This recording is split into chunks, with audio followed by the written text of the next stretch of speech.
Dadi wong sing ahli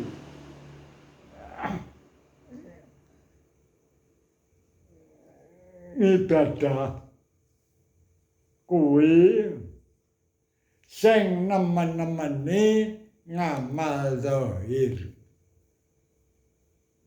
ngamal batin, sifat-sifat mahmudah ora tahu digunakne, sifat mazmumah diumbar. Iki neng dinggen mek biji wong. Piye amre aku ketok menonjol.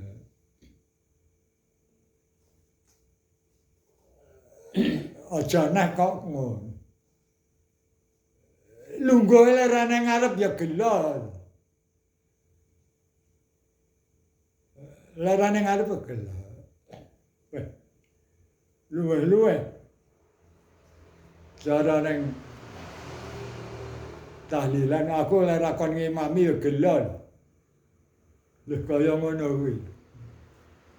Mergo sing paling pinter dhewe kan aku. Nyapa gawe bocah kaya ngono. Duwaya tajwite ora tertib. Sopo ta sing ngakon ngono? Piye. Mundhane man.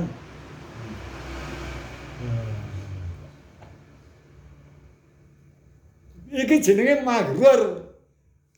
Marane piye ta wong kuwi? Sing biji iki sapa? Sampeyan padeni sapa? Iki lho. Urip sampeyan ki lho ngadeni sapa? Manut sapa? Kok dadak ngopeni wong iki lho nyang apa? Iki lho.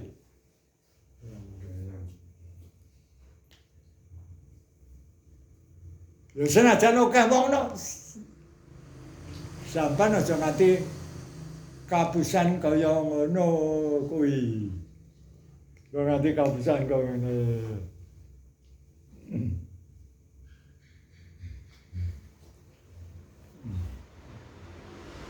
Betul.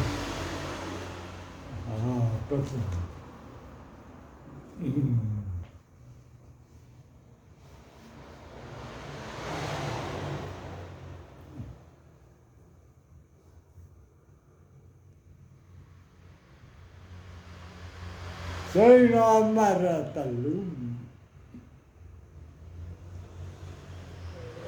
Ora rido.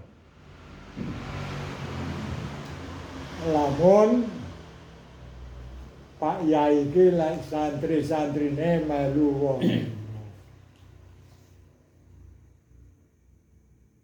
Lha iki. Dadi pokok ati sampean ijik nguwesne liya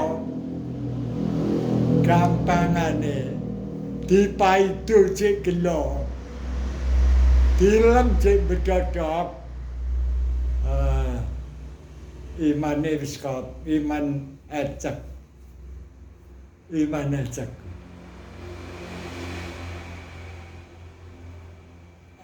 eneng wong cangkeme muni kuwi kowe untung apa ta janane? Ora ana apa-apa ta. Ora ana pengaruh apa-apa ta. Apa muni sing piye niki lho? Lho iya apa ora? Tenane lho. Tenan.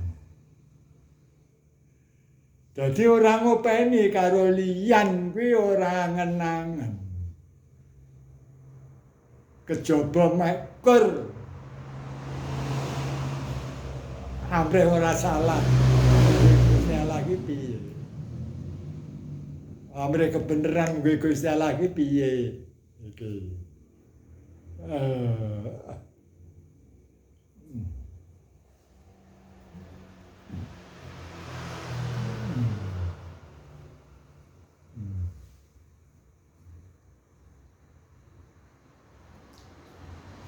Jadi riya takabur iki pancen ya angel tenan. Pancen angel le ora oleh pitulunge Gusti Allah.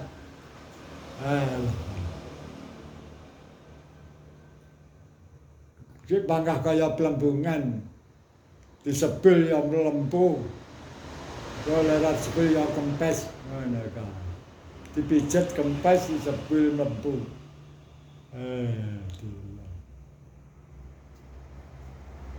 Cara aku Pak Yai yang sambungan kon ngimami tahlil.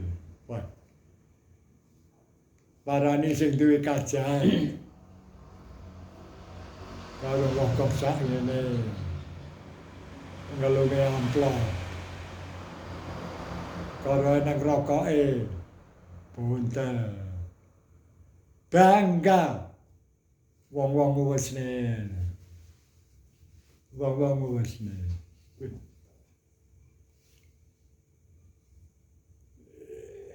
Iki jantung paling bahaya tenan.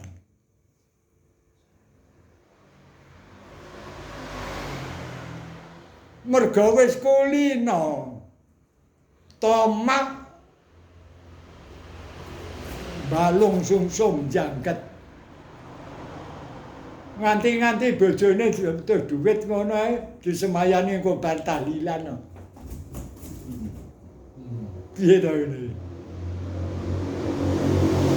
Kapan jadi wong sewon kuwi bar tahlilan. Wah. Ki yo wangel lha iki. Niki wangel pancen. Luwe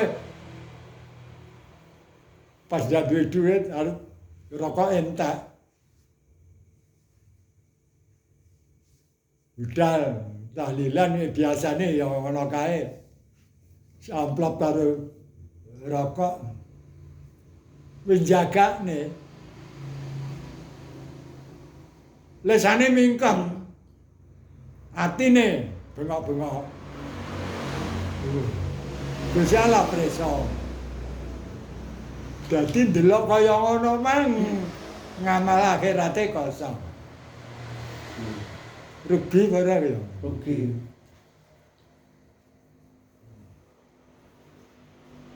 Kowe panulungi.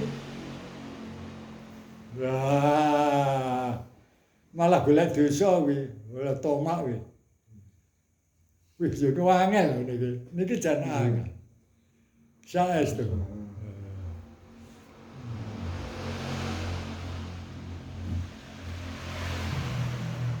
Dingge merangi tomak apa? Ati yakin aku wis dijatah karo Gusti Allah bab rezekiku. Jumlahe wektune ora iso imbuh, ora iso suda. Yakin.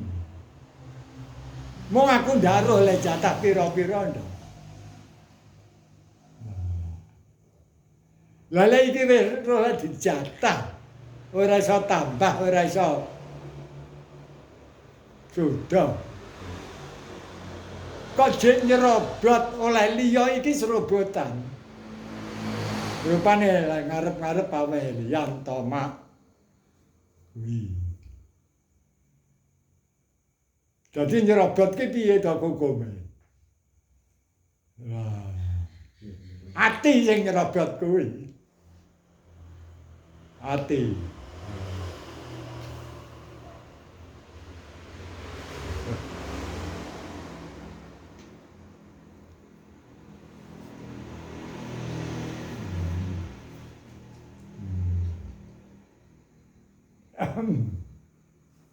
Delok film ngerokok. Iya.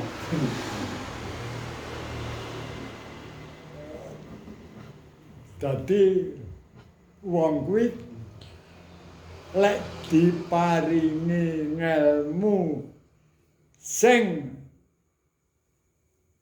luwih akeh tinimbang liyane, resikone ya luwih gedhe. digawe gelem ibadah luwih mempeng tinimbang liyane. Resikone ya luwih gedhe. Iki. Semono uga bab urusan kadonyawian. Ora enteng wong iman karo Gusti Allah nang donyane digawe sugih bondo iki abot tik banget. Mulane senajan wong iman kuwi padha pengin sugih bondo, Gusti Allah ora kersa nijabahi merga Gusti Allah preso lek dijabahi ndak kuat. Imane amah imane amah. Dadi paringane pas cara angkat-angkat sesuai karo kekuatan. Iki kekuatane makur tak paringi ngepres setengah kurang. Ning ngajak iki bangga budi ae. Sanugek ora oleh poangkai. Yo ngene bedina. Bedina. Ewa semono sing diparingi wis pirang-pirang taun do ngapal. Wis apal baru mati. Wis apal. Kok sik urung iki piye to? Cek bangga.